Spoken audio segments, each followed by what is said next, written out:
Il y a 12 villes où les criminels de tout niveau se sentent chez eux, comme des maîtres, et où les autorités sont d'autant plus ravies qu'ils commettent davantage de crimes. C'est un peu étrange, non? Je vais vous expliquer. Toutes ces 12 villes sont dirigées par des démocrates. Memphis, Saint-Louis, Détroit, Baltimore, Chicago, Cleveland, Oakland. Là-bas où les trafiquants de drogue se promènent librement, les bandits se prélèvent un tribut sur les entreprises. Il y a plein d'armes entre les mains de criminels armés. Donc les attaques armées ne sont pas du tout rares là-bas. Et les armes sont principalement confisquées aux citoyens respectueux de la loi. Qu'est-ce qui unit ces villes ? Pourquoi le Parti démocrate, une fois arrivé au pouvoir, y reste-t-il pendant des décennies ? À Chicago, il n'y a eu personne d'autre depuis 90 ans seulement, les démocrates. Ils ne laissent entrer personne d'autre. Imaginez qu'il y ait de vraies élections là-bas. Eh bien, comment peut-on imaginer une chose pareille ? C'est tout simplement impossible, oui. Mais personne ne peut les arrêter, ni l'État, ni les fédéraux. Ça s'appelle la démocratie. Si ce n'est pas encore clair pour quelqu'un, je ne suis pas un grand fan du mode de gouvernance qu'on appelle la démocratie. C'est une façon idiote de gouverner, une manière idiote de diriger n'importe quelle organisation, société ou même un pays. Eh bien, si la majorité aime ça, enlève ton pantalon. À New York, les démocrates gouvernent depuis plus de 45 ans et à Philadelphie, depuis 70 ans, un seul parti. Quel parti démocrate ? Et ce sont les villes où le niveau de danger pour les habitants est le plus élevé. Les démocrates ont intérêt à maintenir les pauvres dans les ghettos et à ce qu'ils restent pauvres. Cela leur est aussi très avantageux. Alors ils votent pour les aides. Quand ils ne sont pas pauvres, ils votent pour qu'on ne leur prenne pas d'impôts. Mais quand ils sont pauvres, ils votent pour qu'on prenne à d'autres et qu'on leur donne à eux. Eh bien, en chemin, bien sûr, nos gars, ou les gars, ils prennent naturellement aussi leur part. Voilà. En plus, ils persuadent aussi dans ces villes à l'aide des médias et pas seulement. Que ceux-là, donc, sont responsables de cette situation désastreuse de la ville et de la situation désastreuse de ces gens à qui eux, les démocrates, donnent des aumônes. Les coupables sont les propriétaires d'entreprises bonins qui payent un peu et les propriétaires d'appartements pour lesquels, donc, ils doivent payer très cher. S'ils ne paient pas, ils sont expulsés. Tu n'as pas payé, tu es expulsé. Ce n'est pas moi, c'est lui qui a expulsé. La criminalité dans les villes bleues, c'est-à-dire contrôlée par le Parti démocrate. Je n'ai rien voulu dire d'autre. Elle a attiré l'attention de Donald Trump, qui comprend bien qu'il est possible de résoudre ce problème. On peut la résoudre en réduisant considérablement la criminalité. Il est impossible d'éradiquer la criminalité, mais on peut la réduire significativement. Mais le gouvernement fédéral n'a formellement pas le droit d'intervenir dans les affaires internes des États. Le district de Columbia, donc la capitale du pays, Washington, a un statut différent. Nous avons 50 États plus le district de Columbia. Ceux-ci ont en quelque sorte un statut fédéral. Peu importe ce que cela signifie, ce n'est pas exactement la même chose qu'un État. Et là-bas, la Maison-Blanche pouvait facilement envoyer la garde nationale pour aider la police. Washington d'ailleurs, la ville de Washington elle-même est aussi depuis longtemps entre les mains du Parti démocrate. Là-bas, la plupart des habitants sont fonctionnaires dans les institutions gouvernementales. Et les républicains essaient constamment de réduire leur nombre, ainsi que leur salaire. Et les démocrates prennent de l'argent aux producteurs et le donnent aux fonctionnaires, ce qui leur assure leur voix. Mais à Washington, Donald Trump a réussi à réduire le vol de voitures de 80%. Depuis le début de l'opération, il n'y a eu aucun meurtre. Plus de 1000 personnes ont été arrêtées. Plus de 100 armes ont été confisquées aux bandits. Il y a un autre point commun entre ces villes particulièrement dangereuses. Ce sont toutes des villes sanctuaires. C'est-à-dire que le conseil municipal de cette ville déclare que les autorités locales ne vont pas arrêter et ne vont pas coopérer avec les fédéraux pour l'arrestation et l'expulsion des clandestins. Ceci est principalement fait pour attirer les clandestins dans ces villes et, en augmentant la population, obtenir plus de sièges au Congrès. Et les clandestins ont afflué naturellement dans ces villes. Et avec les clandestins, il y a eu aussi une augmentation des crimes supplémentaires. Premièrement, la criminalité. Deuxièmement, cela a détérioré les soins médicaux. Peut-être qu'ils ne vont pas chez le médecin, mais dès qu'il se passe quelque chose, ils vont immédiatement aux urgences, c'est-à-dire à l'hôpital, au service d'urgence et ainsi de suite. Ils ont surchargé les écoles en amenant de nombreux enfants, où ceux-ci sont venus seuls sans adultes. Eh bien ensuite, ces enfants étaient en fait emmenés pour l'esclavage, on les emmenait, pour ainsi dire, soit pour l'exploitation sexuelle, soit pour travailler dans des plantations de marijuana, soit pour coudre quelque chose, soit pour balayer, et ainsi de suite. Ils travaillaient 12 à 14 heures par jour, recevant seulement de la nourriture. Tout cela concerne Biden. 350 000 enfants ont été laissés entrer dans notre pays en 4 ans sans leurs parents, et quelqu'un a confié ces enfants à quelqu'un. À qui les a-t-on confiés ? Aucune trace, j'en ai déjà parlé. Eh bien, en Californie par exemple, lors d'une descente dans un royaume semi-clandestin de la marijuana, ils ont trouvé 8 de ces enfants qui étaient esclaves là-bas. Ils n'étaient pas enchaînés, c'est vrai, mais pour ainsi dire, ils étaient enfermés et on ne les laissait aller nulle part. Pas de papier, pas d'argent, rien du tout. Et en plus, bien sûr, ils ne parlent pas anglais, donc c'est vraiment parfait. Alors, que se passe-t-il dans ces villes ? Comme je l'ai dit, la criminalité augmente, les soins médicaux et les écoles sont surchargés, mais ce sont d'autres enfants qui remplissent les écoles. Et cela a évincé, disons, des Américains peu instruits, qui faisaient toutes sortes de travaux manuels. Et les personnes en situation régulière sont simplement prêtes à accepter moins d'argent, pour ainsi dire, et à travailler plus longtemps, disons-le ainsi. Lorsque Donald Trump a annoncé qu'il était prêt à envoyer la garde nationale dans 19 villes des États-Unis, y compris New York, Los Angeles, Chicago, le Parti démocrate s'est insurgé, essayant de présenter cette décision comme une tentative de prise de contrôle armée de l'Amérique. Les maires, gouverneurs, sénateurs et activistes libéraux ont qualifié cela de crime de Donald Trump, tout en se moquant alors que dans leur ville on tue, viole, vole et tabasse habitants et visiteurs. Un long week-end vient de s'achever, oui, 3 jours de repos, donc le 3e jour, la fête du travail, un long week-end s'est terminé. Voici ses résultats, à Chicago. Le week-end de la fête du travail a été marqué par des violences armées. 8 personnes ont été tuées et plus de 50 blessés à Chicago. Cela inclut 2 fusillades de masse, soit au moins 4 victimes chacune. En réponse, le président Trump a publié un message sur son compte Truth Social. Il disait, je cite, « Il ferait mieux de régler ça rapidement, sinon nous viendrons ». Cela concerne le gouverneur de l'Illinois, Jeb Pritzker. Vous avez vu la manifestation ? Ce sont les démocrates de Chicago qui ont payé plusieurs milliers de personnes pour manifester contre la lutte contre la criminalité. Ils ont payé pour qu'ils protestent contre la lutte contre la criminalité. Aucune notification officielle sur le déploiement de militaires ici. Mais le gouverneur et le maire de Chicago, Brandon Johnson, s'y opposent. Si Trump et le gouvernement fédéral sont vraiment déterminés à réduire la violence à Chicago, pourquoi retient-il plus de 800 millions de dollars destinés à la prévention de la violence ? La suite. Donc, il s'avère que Trump veut apporter la violence dans les rues de Chicago, alors qu'il n'y en aurait soi-disant pas sans Trump. Regardez votre écran.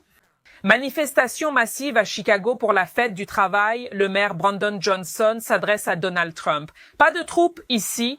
Cela fait suite au projet de l'administration Trump d'envoyer des agents à Chicago pour réprimer l'immigration. C'est la dernière étape de l'expansion de la présence des forces de l'ordre fédérales dans les grandes villes dirigées par les démocrates.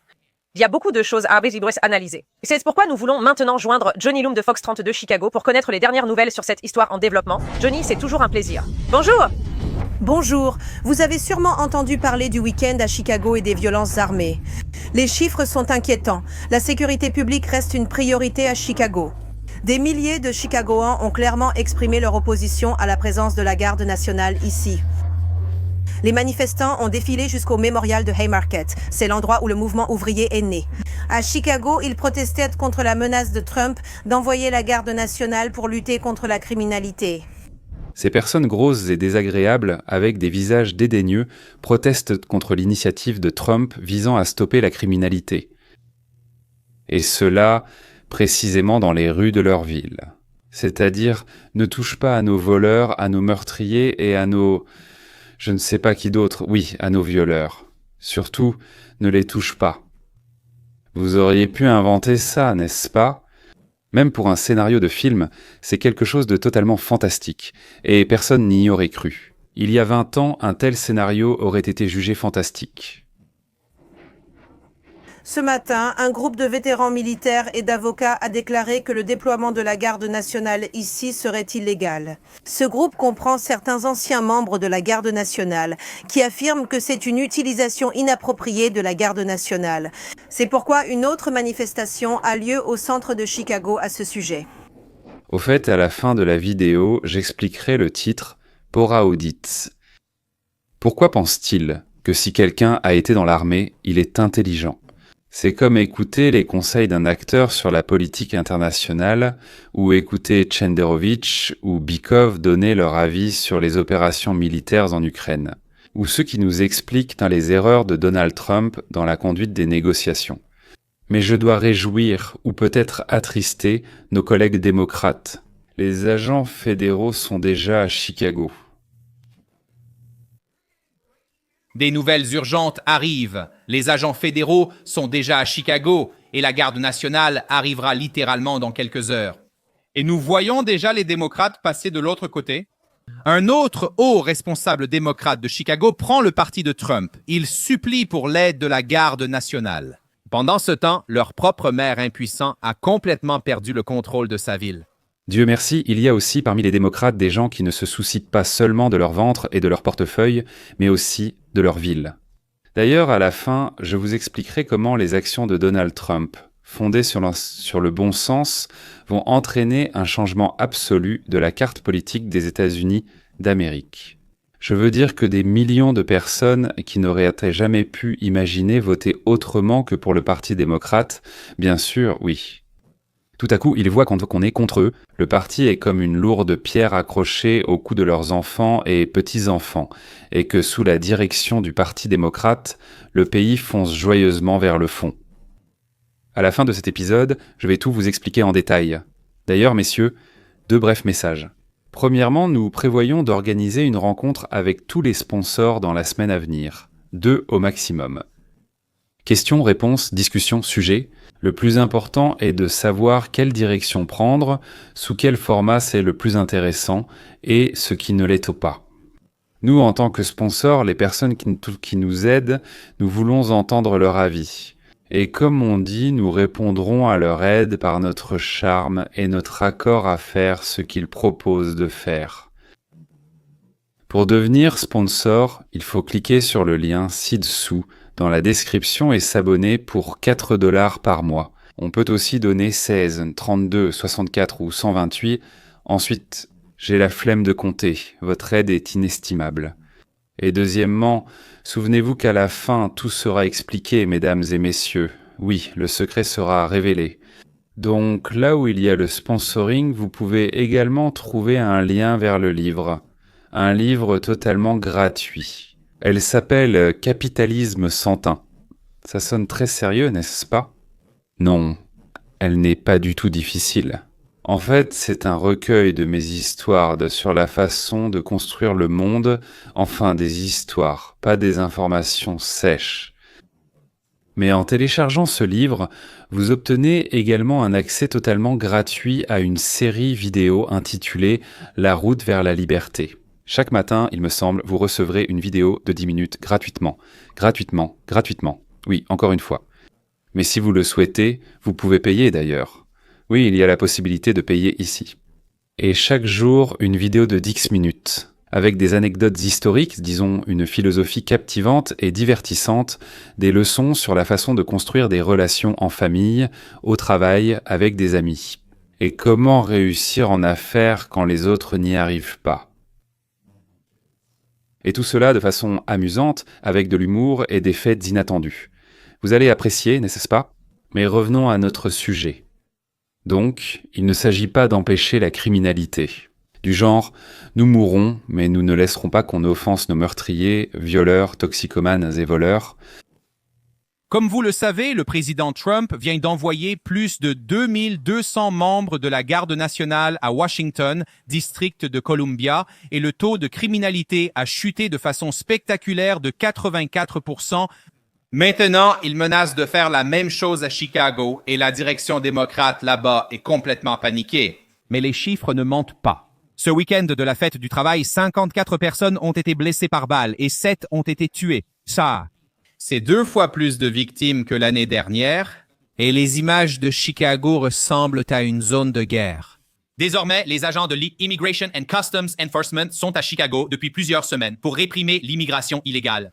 Suite au décret du président Trump pour tripler les quotas d'arrestation de l'Immigration and Customs Enforcement à 3000 par jour, Chicago connaît une forte hausse des interventions. Ces derniers mois, plus de 5000 arrestations par l'Immigration and Customs Enforcement y ont été recensées. Et cette fédéralisation de la loi, axée sur les sans-papiers, s'étend désormais pour faire face à la criminalité incontrôlée dans son ensemble. Et leur maire malchanceux, Brandon Johnson, fait une véritable crise à ce sujet. Regardez. Aucune troupe fédérale dans la ville de Chicago, aucune force paramilitaire dans la ville de Chicago. Nous allons défendre notre démocratie dans la ville de Chicago. Nous allons défendre l'humanité de chaque personne dans la ville de Chicago. Maintenant, malheureusement pour le maire Johnson, même ses collègues démocrates commencent à reculer et il supplie Trump d'envoyer des troupes fédérales pour arrêter le massacre. Le démocrate Alderman Raymond Lopez, qui rompt publiquement avec son propre parti, appelle ses collègues démocrates à travailler avec le président Trump pour résoudre le problème de la criminalité incontrôlée à Chicago. Nous devons travailler à assurer une meilleure coordination entre nous. Rien n'empêche le maire de Chicago ou le gouverneur de l'Illinois de prendre le corps et de contacter le président des États-Unis pour demander comment être sur la même longueur d'onde. Nous devons tous chercher à réduire sans cesse le nombre de victimes dans notre ville et notre État. À la place, nous nous disputons inutilement sur les réseaux sociaux, exposant ainsi les habitants de Chicago et de l'Illinois aux criminels qui profitent de la situation pour semer le désordre. Comme nous continuons à le voir ce week-end, avec plusieurs fusillades de masse et de nombreuses victimes, personne ne veut en parler. J'entends le gouverneur parler d'invasion, d'insurrection. J'entends le maire rédiger des décrets inutiles contre le gouvernement fédéral. Mais pourquoi, si la criminalité baisse, ne pouvons-nous pas la réduire encore plus avec l'aide de Donald Trump? Combien de victimes sommes-nous prêts à accepter? Parce qu'au final, le sous-entendu de ce que disent le maire et le gouverneur, c'est que le nombre de victimes que nous avons actuellement leur convient. Pas besoin d'améliorer nos résultats. On continue. À suivre. Mais cela rappelle beaucoup la direction ukrainienne. Nous sacrifierons encore 1 million de nos habitants, nous enverrons tout le monde au front, que tous les Ukrainiens meurent, mais nous ne céderons pas un pouce de terre à l'envahisseur. C'est pareil à Chicago, que des centaines et des milliers de personnes meurent. Nous ne laisserons pas Trump renforcer notre police, car alors ils expulseront nos chers illégaux, grâce auxquels nous gouvernons l'Amérique, ces adorables petites créatures des États-Unis, ce que nous ne voulons absolument pas, bien sûr. Je ne parle pas de moi, mais des démocrates. Tout est simple. Si Trump parvient à lutter contre le banditisme à Chicago, Los Angeles, Memphis, à Saint-Louis, les habitants comprendront que pendant 30, 40, voire 90 ans, on les a trompés, que ce problème aurait pu être résolu depuis longtemps, mais qu'on a préféré laisser les habitants se faire tuer et voler. Pour conserver le pouvoir. Sur les chaînes de télévision où le nom de Trump n'était prononcé qu'avec des insultes, on a commencé à changer de cap. Vous avez des dirigeants à Chicago qui le voient. Comme vous le dites, nous en lisons depuis de nombreuses années, chaque week-end, et peut-être que la criminalité a diminué. La semaine dernière, le maire de Chicago a affirmé que plus de policiers n'étaient pas nécessaires et qu'ils n'étaient pas la solution. Et vous savez, je pense qu'il a dit non 5 fois. Regardez ce qui se passe ce week-end. Regardez ça. Vous savez, moi. Je crois que J.B. Pritzker devrait agir radicalement. Je pense qu'il devrait prendre le téléphone, appeler le président et dire « Vous savez quoi, allons-y ». Et je sais que vous n'avez pas le pouvoir constitutionnel de déployer la garde nationale ici et de patrouiller dans ma ville. Vous pouvez le faire à Washington, mais pas à Chicago. Mais collaborons. Voici les quartiers les plus dangereux de mon État. Nous aimerions comprendre comment créer un partenariat qui soit constitutionnel, qui respecte l'équilibre du fédéralisme entre le gouvernement fédéral et le gouvernement de l'État. Et travaillons ensemble pour sauver des vies. Pour l'instant, il n'y a rien à voir. Avançons, tout va bien. Hey Donald Trump, on n'a pas besoin de toi. Et vous savez, le maire parle de protéger la dignité des gens dans notre ville, mais protéger leur vie. C'est ça, protéger leur dignité. Vous savez, ce serait radical pour nous de trouver un moyen de vraiment faire ce dont je parle depuis le début à Washington, à savoir voir les politiciens créer des partenariats qui protègent leur population. Cela, Il s'est avéré que ces voix parlantes avaient un cerveau, ils l'ont simplement très très bien caché. Les républicains. en fait, les républicains cherchent à gouverner en accord avec la réalité, tandis que les démocrates cherchent à imposer une idéologie radicale à la réalité. C'est la différence clé. Les républicains veulent gouverner selon la réalité, alors que les démocrates veulent imposer une idéologie radicale à la réalité. Et c'est vraiment ce qui effraie les démocrates dans tout cela. La raison pour laquelle les démocrates sont si effrayés, c'est qu'ils le savent. Si Donald Trump parvient à rétablir efficacement l'ordre dans nos villes, tout comme il a fermé la frontière et qu'il rétablit l'ordre à Washington, les électeurs démocrates finiront inévitablement par se détourner d'eux. Alors, Ce que je viens tout juste de vous dire, n'est-ce pas? C'est bien ça. le système est irréparable et c'est pourquoi il doit être remplacé par un système plus marxiste. Mais si Trump parvient à résoudre le problème en utilisant le système, il contredit les marxistes culturels, comme il l'a fait en montrant que le Congrès n'était pas nécessaire pour sécuriser la frontière. Pour adopter une législation, vous n'aviez pas besoin d'une nouvelle législation ni d'un nouveau système, juste d'un nouveau président, d'une nouvelle direction. Pour briser le mur de propagande semblable à celui des zombies qui contaminent nos médias traditionnels et l'establishment politique. Et c'est exactement ce que Trump promet de faire ici. Et sa politique de loi et d'ordre ressuscite même l'ancienne version républicaine. Joe Scarborough, c'est incroyable. Sur MSNBC, de tous les endroits possibles. Donc, évidemment, nous allons suivre de très près, surveiller comment les choses évoluent ici. Mais encore une fois, la loi et l'ordre deviennent le thème clé de Trump qui rassemble rapidement une écrasante majorité. Cela va bien au-delà de Washington, cela va bien au-delà de Chicago. La loi et l'ordre peuvent finalement réorienter politiquement la nation comme jamais auparavant. Quoi? Qu'attend-on le plus du gouvernement? La sécurité. C'est la première chose dont nous avons besoin.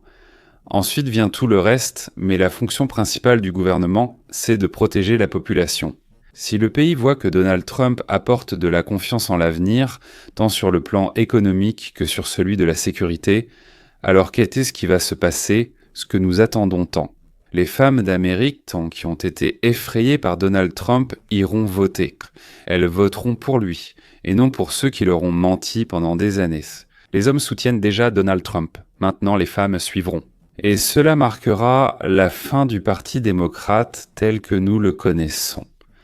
Si en 2026, les femmes noires, tout en les protégeant, les hommes noirs suivront Donald Trump, et si les épouses des hommes latinos se joignent à eux. Le Parti démocrate va probablement se diviser en deux partis. L'un radical, de type komsomol fasciste, absolument blanc avec quelques touches noires, et l'autre, un parti modéré du centre. J'aurais bien sûr préféré un nouveau parti, pas centriste, mais deux puissants partis pro-capitalistes qui se disputeraient la meilleure voie pour le pays vers la liberté et le libre marché. Mais rien que le fait de se débarrasser de ces pro-communistes et de ces diplômés totalement écervelés des universités américaines de sciences humaines sera déjà un grand soulagement. Et alors, nous nous attaquerons à l'éducation. D'abord, pour éliminer les absurdités contre nature qu'ils enseignent à nos enfants, à nos adolescents dès le plus jeune âge, puis pour introduire les bonnes disciplines, qui s'appelleraient le bon sens. C'est tout, mesdames et messieurs. Merci beaucoup. Au revoir.